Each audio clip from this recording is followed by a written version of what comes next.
Omelette has a very fantastic guest this morning, the one and only Odetta. Great folk singer. She does all kinds of music besides that. And originally, you started out as a classical. That was your main interest in the beginning. Is this true, Odetta? Well, yes. Well, originally being little, and I was in the church, of course. And then when I got to be around 13, I got really very serious about music, and then I went into studying classical music. Then I discovered folk music, which was like the beginning of my education, and I jumped into that. And then I started being offered jobs, and for a kid who wanted to, sing and to be able to support oneself doing what you want, which doesn't happen that often in this world, No. right? So the base of what I'm doing or wish to do or want to do is folk music.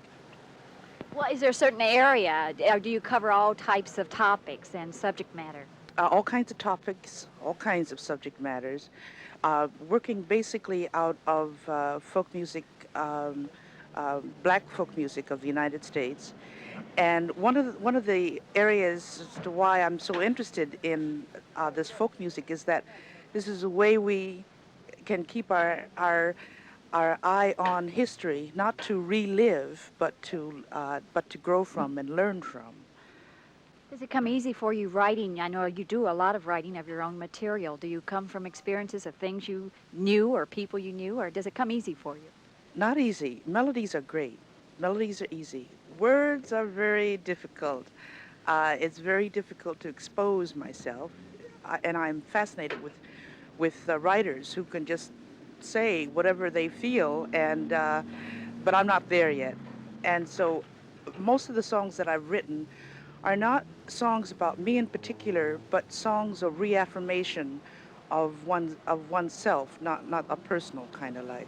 I read recently in a Jet magazine interview that the younger generation does not realize that you really created a lot of the styles that so many others are using today. I think they said, did Bob Dylan or somebody of that nature influence you? And you said, well, you were the mama of that group. Right, right.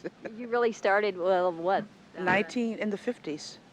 The when folk music area exploded, it was the 60s, and so accordingly, people feel that that's when it started, and that's why they ask me the questions. And sometimes I can handle that quite well, and then sometimes I can't handle it very well, and I explode and say, "Now wait just a minute." Where it all started. You live now, you make your home now in New York City. Is this true? Right, in Manhattan. There's another thing that happened as far as talk about history, and that is, I see now for about 24 years now, I cut my hair off. And this is one of the things that folk music did for me, and that thing of teaching and learning. I cut my hair off and washed it and left it. And what is now called a natural or an afro today used to be called an Odetta. I didn't know that, Odetta. All right, I'll just ask you, I'll follow that up with the new concept that you see of the cornrows. And of course, that really, I guess, has more significance with some tribes in Africa than the natural look. What do you think of it? I think that the cornrow is closer to the African way or style. They weren't cutting their hair short and having all kinds of styles. It was mostly braided or covered, and it is closer to Africa. Um, the way I think about it is that we, as blacks in this country, are are have a heritage of Africa, and we also have our own strut, which is coming out of all of the struggles and victories that we've had here, and the combination of the two is really kind of unbeatable. Sometimes it gets a little confusing, I think, too, don't you? It gets confusing when someone says to somebody else, it has to be this way. But then that always happens when someone is sitting and deciding what you should do instead of taking care of their own business. That's true. How do the young people respond to you getting back to the young, especially young blacks? It's incredible. It's I get the feeling that if I could stay longer, they'd like to be hang out with me, which is a beautiful feeling for a Creole woman. Uh, that they're not rejecting me because of age, but there's something there that they can feel close to or want to hear about. Or That's always very complimentary yeah. when they identify with you. You've been involved with a lot of causes, I know, throughout your career. Is there anything that you're really interested in right now? Oh, there's so many. I mean, honey, You don't know where to start?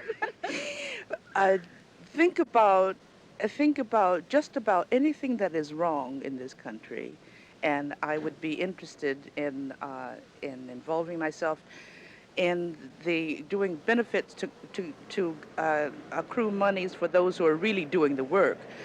I finally came to the realization that I am not, first off, an organization person. Uh, I don't have the wherewithal or the patience to be. I am not in one place a long time, so I would really be distracting from what was being done if someone were depending upon me. So the place that I can really uh, give anything is that I am in the area or come to the area, and that's no problem. And to give a performance and to accrue or help to accrue money for people who are actually doing the work.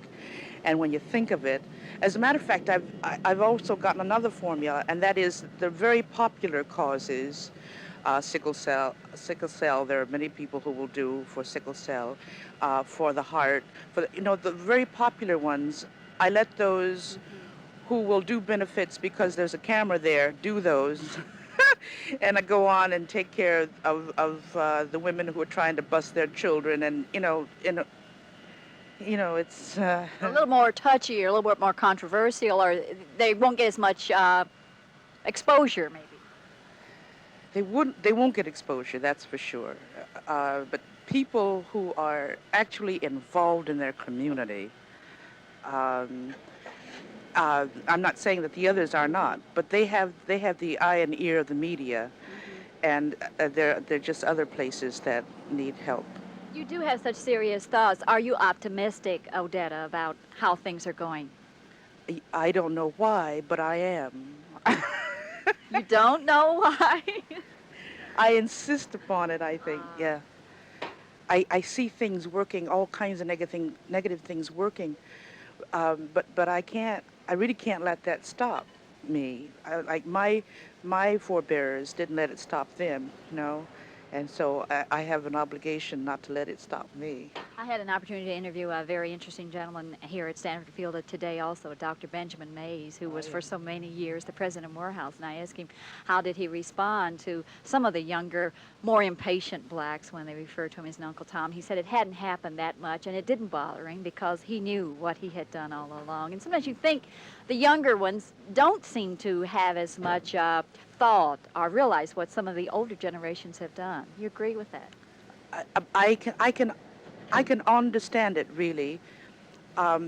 It's like a family, and the father and the mother have done their things and gotten their kids through, but their kids are so busy being involved in what they're doing, they don't have time to learn about what that their parents did, and they also have this thing of wanting to prove and do themselves. So I can see it, but it's a pity that we have to bring, or that the youngsters have to bring the oldsters down, and instead of saying, hey, well, whatever you can do, hey, and get on with it and let's do it. And We'll get there in the end. right. Thank you so much, Adele. I'm You're a very great pleased person to for talk to being you. with us on Omelet. Stay with us. We'll be right back.